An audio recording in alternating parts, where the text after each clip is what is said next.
Jay Swingler is coming out of retirement against Nick LMAO. HS Tiki after a star performance has revealed he has been offered the DILLON fight in Qatar later this year. Mam stated that he spoke to Slim within the last couple days. He's going to fight a huge name from the MMA world, his hardest and biggest fight yet. Walid spoke a lot of shit. He spoke a lot. I very much wanted to fight Walid. Hopefully that fight still happens down the line, man. I've never been dropped. I've never been stopped. I've never been dropped in sparring. I've never been hurt in sparring. Boxed for 10 years, do you know what I mean? I do believe I can beat Cray. I do believe I can beat Yadi Gang. And I do believe I can beat Dean the Great.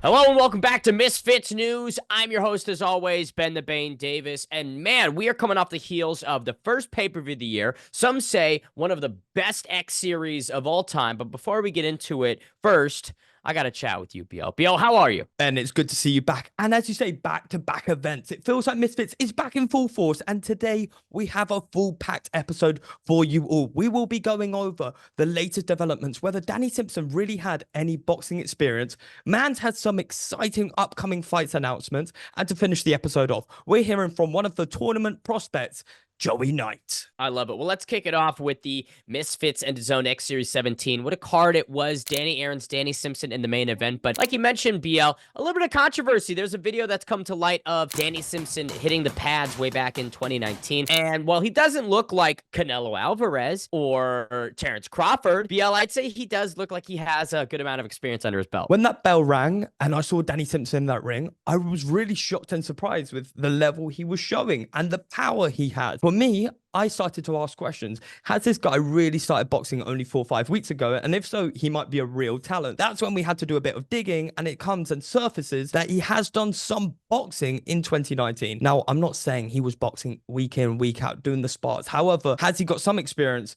That's a definite. The big outcomes from the night, the prime fighter of the night and the KO of the night, went to Anthony Taylor and Dean the Great, respectively. Yo, let's talk about AT real quick. What a performance from the pretty boy. As someone who shared the ring with Gabe, I was sitting there ringside going, man, why couldn't I do this back in September? Where did I go wrong?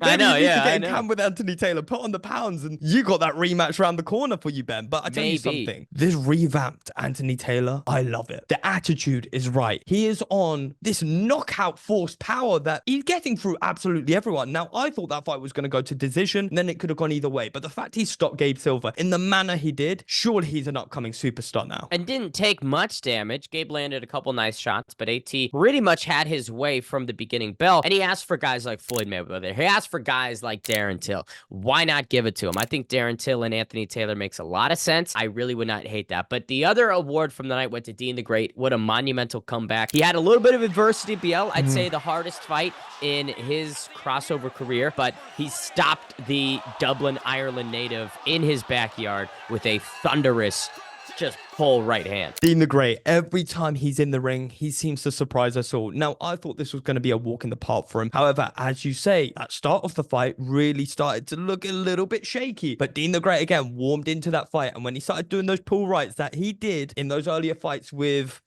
oh my God, I've forgotten the name. Waleed Sharks. When he did those pull rights that he did against Waleed Sharks, it started to happen again. And that power that man carries is insanity to me, Ben. Such a short, smooth, packed man. He can knock out anyone in this division right now. Well, talking about insanity, the big reveal was Jay Swingler is coming out of retirement against Nick LMAO. Confirmed for a supercard later this year. Maybe that's the Qatar event that is heavily rumored. But what did you think of that? Jay Swingler back in action. I was there ringside with them, did a few interviews. Now, I started to suspect when I was speaking with Jay that he was making a bit of a return. And then when we saw that coffin, we knew he's finally making it back to Misfits Boxing. Now, when I had both of them ringside, they had a little bit of a back and forth, which I absolutely loved to see it. I didn't know whether he was having a go at me or Nick, because you sometimes get confused when you look at both of us. But I tell you something, that's a super fight I'd love to see at the end of this year. Talking about super, it does not get more crazy than the man himself, KSI, who did a bit of everything at X Series 17. Had the 2 YouTube performances, came down ringside and commentated for the first time in X Series history. KSI was inside the broadcasting booth. It was a true pleasure to chop it up with him. I think he did a pretty good job at color commentary, and he confirmed that he's going to be at Newcastle. So maybe BL will get some more time with KSI in the booth. Switching gears slightly to some big upcoming fights. HS TikTok, after a star performance, has revealed he has been offered the DILLON-DANIS fight in Qatar later this year. Okay, star performance. I'm just gonna stop you right there. Let's rewind it. He beat a guy in George Fenton who was not at all interested in coming to actually fight. So if you win against a punching bag, to me, you're not a star yet. Well, What when I made say Saul star, Poppy- I don't mean what his ma- boxing. Was I done with my thought? Was I done with my sentence, You are or was done. I Let me- actually let- was I let me still get you speaking? into it. When you look at Saul Poppy, he takes out Josh Proctor, who had a very established MMA career, and that's kind of what pole vaulted him into super Saul Poppy territory. So as you were just about to get into, BL, what does HS Tiki-Taki need to do to get into that actual star territory? When I talk about star with HS TikTok, I don't mean as in just boxing ability, although I do think he is a very talented boxer. I believe he's a star when it comes to fight week. The energy he brought and the attention he brought was just something we haven't seen yet in a long time in this crossover space. When you put two personalities like DILLON-DANIS and HS TikTok,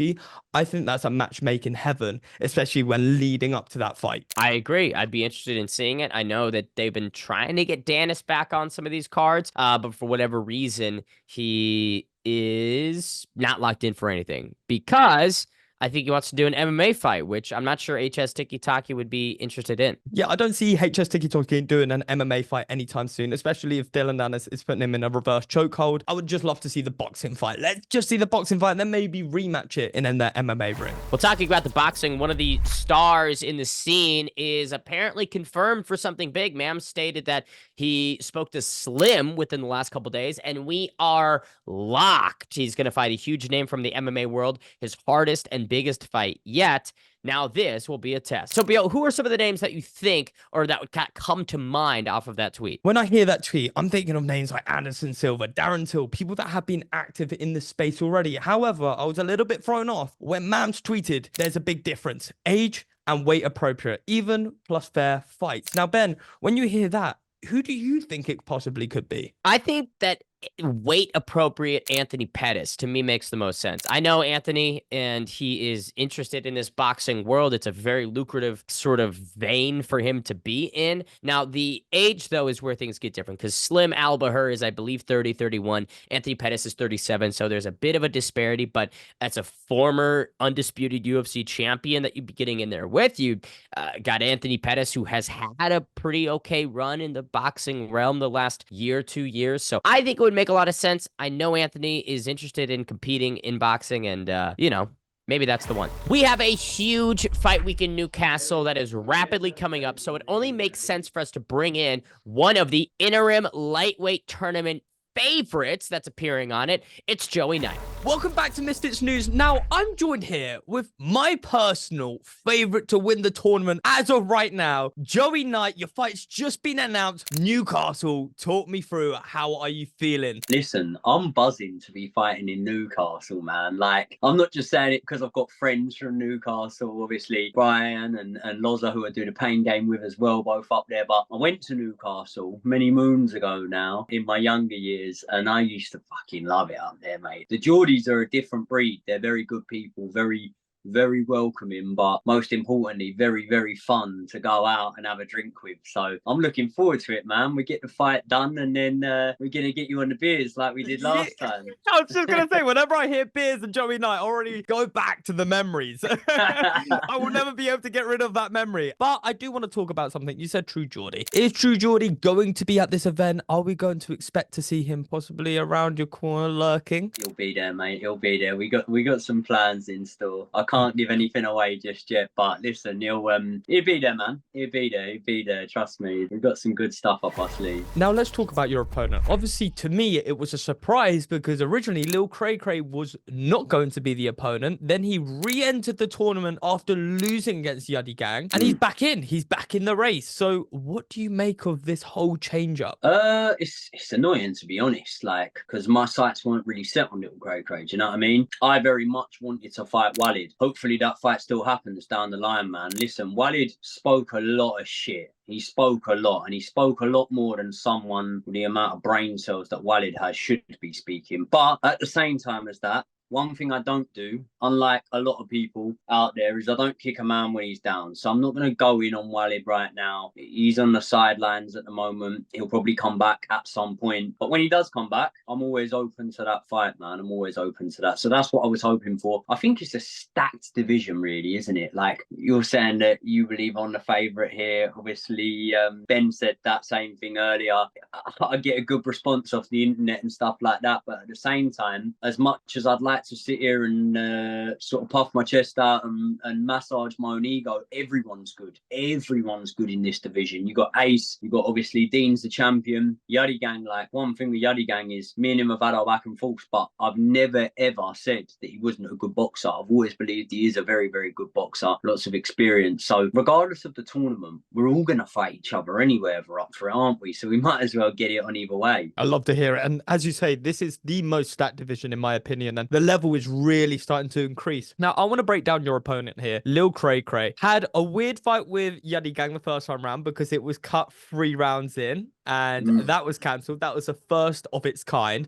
Then he rematched Yuddy Gang later on, and it was a controversial win. Now, let's start off with that. Do you believe Yuddy Gang won that fight decisively, or were you leaning the other way where Lil Cray Cray just nicked it? I think Cray Cray was hard done by, but again, like, no fault of Yuddy's. Obviously, the first fight, I don't think that on that night Yuddy was going to turn that fight. I think he would have come into it and had more success, but I don't think he was going to turn that fight that night. And obviously, you see, like, next time round, Yuddy come out southpaw, completely changed up his tactics and showed something that so far on Misfits we didn't know he was capable of doing. We didn't know he had the skill set to be able to go southpaw for a whole fight against the southpaw and to win. So at the same time as me giving Yuddy the credit for beating him in the rematch, which, would I say it was controversial? Nah, I think controversial and robbery and things like this are words that are thrown about too often in boxing. I think that fights can be close and competitive, but at the same time there still be a deserved winner, and I think that Yuddy was a deserved winner in that fight. However, like I said, I think Cray Cray was hard done by, because I think the first time out he would have finished that fight as the winner. So I think that, much like many fights in this division, you play it out 5, 6, 7 times and you'll get a different winner each time in a lot of these fights, because the skill set, like you mentioned, is so high in this division. And ultimately, if everyone's as skilled, it's just going to come down to who wants it more, who's got the better fitness, who's got the better durability, the desire, or maybe who's got the heavier hands. So we'll soon find out.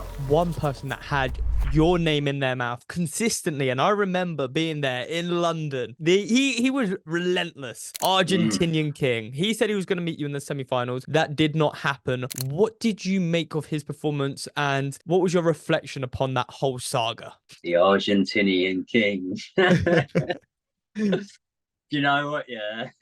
Me and Brian, right, we was laughing about this because I'm like up on the stage. For anyone who hasn't seen it, I'm like in the ring and I'm fucking going back and forth and whatever. And the next day or whatever, I'm round at Brian's and we're chatting, and he went, I tell you what's funny though, and I went, what? And he went, you know, when he went, you're too ugly to be the lightweight champion. You're way too ugly to be the lightweight champion. And I was just laughing. I was like, yeah. I said, he is quite funny. Listen, do you know what, right? The again, mate, it's one of these things, like, I don't kick people when they're down. The Argentinian King lost a fight. He lost a fight to a good fighter. And ultimately, do I think it was an act that he was all putting on? No, I think he had full self-belief. I think he believed in himself. I think he maybe misjudged the level that he was at, maybe. But at the same time, who am I to say that? Who's to say that it wouldn't go that way with me and Yuddy? You know what I mean? You only get the answers when you find out and when you put it all on the line and fight these people. And what he did do in that fight is put it all on the line and fight him. In terms of the trash talk in the build up to the fight, he went to extremes that I wouldn't really go to. Do you know what I mean? Like, personally, I wouldn't be saying stuff about the Argentinian King on a personal level, and I definitely wouldn't be making stuff up about him that's just not true. Do you know what I mean? As I feel that he did about me. But at the same time, I've got to take myself out of the situation and understand that if someone doesn't know you on a personal level, don't take their insults to you personally. Do you know what I mean? When he's saying some of the things he said, Joey Knight, he's a raging alcoholic, he's this and that. Now I'm out the moment, I look back on it and I laugh. And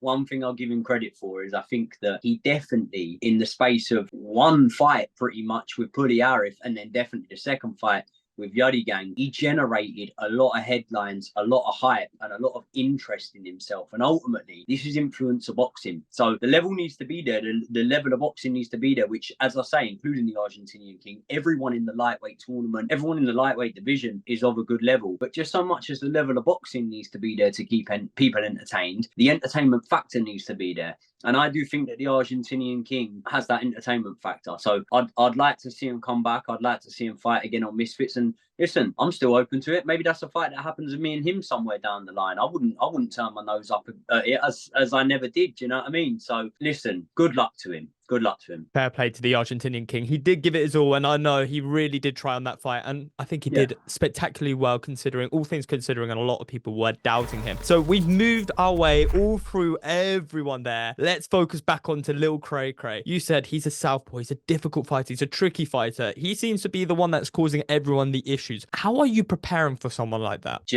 Literally just making sure that everything I do is based around boxing southpaws. Do you know what? It's funny. I haven't boxed a southpaw since my first ever fight. My first ever fight, I boxed a southpaw, but he was just a very rugged, tough, come forward fighter. And what you usually associate with southpaws is the ability for them to be a little bit slick, a little bit tricky. The southpaw I box was not really like that. So I've been preparing by making sure that I'm sparring the best level southpaws that I can possibly be sparring. I've been sparring the last 2 weeks. A boy that was on the GB cycle, boxed for England, do you know what I mean? Really, really good amateur. I'm also sparring ex-southpaw pros and southpaw professionals and stuff like that. So I'm just doing everything I can, man. Like, I'm a big believer in the universe, and what's meant to come to you will come to you, and what isn't meant to come to you won't come to you. So all I can do is prepare myself to the best of my ability. But in terms of Little Cray Cray himself, I've got tricks up my sleeve. I've got areas of his game that I know that I'm going to be able to exploit, and I will exploit, and I would imagine that he feels the exact same way about me. So it's just one of them. But one thing I can say, me and Yadi Gang in the final, shouldn't say this. Mans might not like me saying it, but I'm not saying it will be, but that has the potential to be a bad fight. That has the potential to be a bad fight, because you can't guarantee that two are going to come to tango. Do you know what I mean? Yadi Gang's a very skilled boxer, an experienced boxer, and he might look to use that rather than actually feeding into what the crowd want and having a fight and putting on a show. Cray Cray won't do that. Cray Cray will come and fight me. And listen, when he's got the reputation that he has online, he should be looking to come and fight me. Because you know what I'm going to do? I'm going to stand and bang. And you know I'm going to do that. I do what I say on the tin. Do you know what I mean? You know what you're going to get with me. So I think that Cray Cray's a man that would feel the same. So I don't see any way that it could be a bad fight with me. How do you think that power is going to differentiate? You said earlier that everyone has different power in this division, and they're going to find out. Can I sort of get into that? Can we see yet another knockout from yourself? I don't specifically aim to end fights in stoppages, and it's hard for me to be as honest as I want to be without sounding arrogant here, but I probably never hit most wanted with anything more than a 40% power shot. That shot that I knocked Baby Hulk out with, and I know he got up, but that was a heavy knockdown, and I think that the ref was right to wave off the fight in that circumstance. I think that these MMA guys, they take elbows and kicks and stuff like that, so they've got good powers of recovery, but in that moment Hulk was gone. And even that was the 60% power shot, something like that. People on Misfits still haven't seen me unload on any of these boys yet. Ultimately, it comes down to your skill set, doesn't it? Because the more rounded you are and the better skilled you are, the harder I'm going to find it to detonate those bombs on you. But what I do know is I've never been dropped. I've never been stopped. I've never been dropped in sparring. I've never been hurt in sparring. I boxed for 10 years. Do you know what I mean? And I've dished out a lot of punishment. So I don't really see any, well, not I don't see it. It's just science, mate. It's not possible. If I hit any of these boys clean on the chin, I do believe that I'll drop them. Most of them, I believe I'll be able to stop. But I'm not unrealistic. I'm not high on my power, and I'm not thinking that I can not put in the hard work, the hard miles, and the groundwork and the commitment that I need to, and I can just bail myself out with one shot. So it'd be naive of me to think that I can go in there and blow these boys away with one punch, and that's not what I'm aiming to do. But if you're in there for 5 3-minute rounds with me, mate, sooner rather than later, I'm going to catch you, aren't I? I definitely don't want to be 5-minute rounds. 5 3-minute rounds with you, I don't think that will be ideal at all. But I want to just set the scene for a minute. I want you to envision this. Go into the final, you beat Yadi Gang. You then take on Dean the Great. You get his belt. Where do you go from there? Dean the Great has talked about aspirations taking people like Carmel Moten, like Ryan Garcia. I can see a belt behind you there. Is that aspirations you would like to have potentially going into the pro division? No, it isn't. No, because listen, I like Dean, man. I've met Dean once. He was in Leeds. Met him multiple times over a couple of days and whatnot. And I think Dean's a cool guy. I think I also think Dean's a very good fighter. But myself and Dean and Cray Cray and Yuddy and all the rest of these boys are a million miles off of the level of Ryan Garcia, off of the level of Devin Haney, Tank Davis and whatnot. So it's a publicity stunt that I personally wouldn't do. I'm never going to sit here and compare myself to these boys. Like, do you know what I mean? I've had my arse handed to me enough times in the gym by decent level pro boxers to understand that I'm not that level. And let me tell you, I will beat Dean. So Dean's not that level either. And he knows that deep down. When you've seen he spent time around Teofimo Lopez, when he spent time around Ryan Garcia, when he spent time around anyone else he has, I can guarantee you now, put every penny to my name on it, he's never sparred one round with any of them boys. And that's not disrespectful. That's not, or it's not meant in a disrespectful way, I should say. That's not me saying, oh, Dean's no good because he doesn't spar them. I wouldn't really fancy sparring Ryan Garcia myself, mate. Do you know what I mean? We are in influencer boxing, not in pro boxing. So what you won't get is after I fight Dean, the first thing is probably a rematch, to be honest. Say I come through in this this hypothetical group that you're talking about here, the first thing would probably be a rematch between me and Dean. You know, he's a long-term holder of that belt. If it wasn't a clinical display and it wasn't just me going in there and blowing him out and it was as competitive as I believe it will be, then I think you'd see a rematch between me and Dean. So that would be something interesting. But even if I did come through that, you're not going to hear me calling out the likes of fighters that I've just got way too much respect for to put my name in the mix of them. That's not what this is. I don't believe I can beat a Ryan Garcia. I don't believe I can beat a Devin Haney, but I do believe I can beat Cray Cray. I do believe I can beat Yuddy Gang, and I do believe I can beat Dean the Great. And they're the only men that are really on my agenda at the moment. So that's all that matters for me. So talking about that, before I let you go, what is your favorite fight on the card? So far, what is your fight of the night on that full card? You know what the fight of the night is, don't you? I know what the fight of the night I'm is. not even I know what the fight of the night is. Go read the comments, mate. Have a look at the interaction. Everyone knows. Me and Cray Cray are the unofficial main event on that night, man. Everyone knows that that's the best fight on the night. So that's the one that I think, because you got to remember, I think that most people understand that me and Cray Cray are pretty evenly matched, right? Cray Cray has had double, if not treble, the amount of fights that I have had. Yeah. He went through the amateur system. He's won a Golden Gloves, things like that. Really, despite you saying I'm the tournament favourite, Cray Cray should be a favourite here. If I won Golden Gloves and I was fighting a guy that had had 10, 11 fights, whatever, I would be wanting to consider myself a favourite over him. So I think that the fact that I've been explosive in my performances and I've given the crowd what they wanted to see, which is someone that comes and throws hands and lays it down on the line, is why we envision it as being a closer fight. But I think everyone understands that that's a very, very competitive fight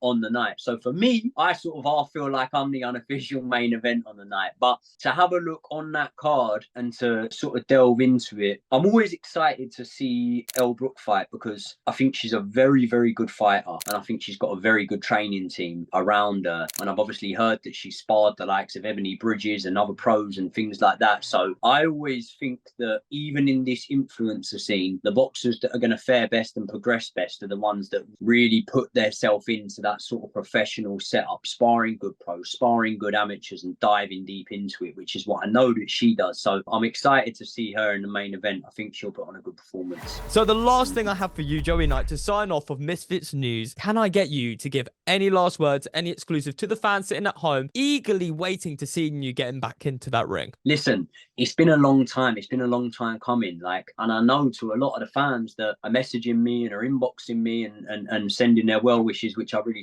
appreciate. It feels like a long time to them. So you got what, 3 weeks, something like that to wait. We've got a venue in Newcastle. Newcastle, in my opinion, is the best night out or nights out, if you want to book a couple of nights up in a hotel up there, in the UK. So if you want to come, give me a message on Instagram. I will give you my personal link for tickets. You get 10% off if you go through that link, and they know you've come through me, so it can track it as well. And listen, it helps me out by doing that as well, if possible, because at the same time, then the guys at Misfits can track how many tickets I've been able to bring up to Newcastle. And if we ever get a fight somewhere in London, something like that, I'll tell you what, we're going to absolutely take the roof off the place. So I just very much appreciate all the support I'm getting. Best of luck to Cray. Obviously, he took the fight last time on a couple of days' notice. He's got a full camp for this one. I hope he comes through that camp unscathed and we get the best version of him on the night. There'll still be questions when I win. They won't stop questioning me until I beat them, you know what I mean? But at the same time, I think I'll get my flowers a lot more when I win this one. So I'm really looking forward to it. Joey Knight, it's been an absolute pleasure. We love having you on Misfits News, and we look forward to seeing you in Newcastle. Thanks very much, mate. I look forward to seeing you too.